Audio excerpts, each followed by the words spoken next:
Evet, Sayın Sulumalı halkı, saygıdeğer misafirlerimiz, değerli büyüklerim, sevgili gençler, hepiniz bu düğüne hoş geldiniz.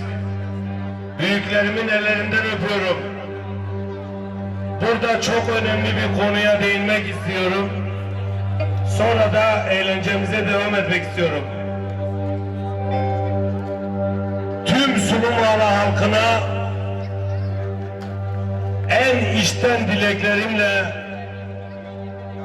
minnettar bir şekilde silah sıkmadıkları için çok teşekkür ediyorum. Size çok teşekkür ediyorum. Neden biliyor musunuz?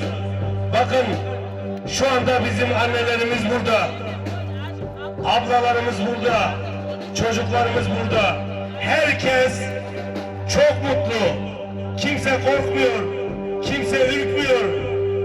Şu silah sıkma geleneğini hep birlikte, beraberce geleneksel dedikleri saçmalığı artık Sulumalı'da istemiyoruz.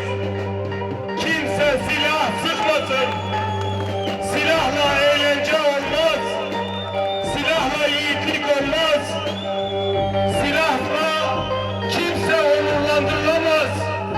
Kimse şeref kazanamaz. Vazgeçin buradan. Masum insanların canını yakmaya kimsenin hakkı yok. Hiç kimse bunu hak etmiyor.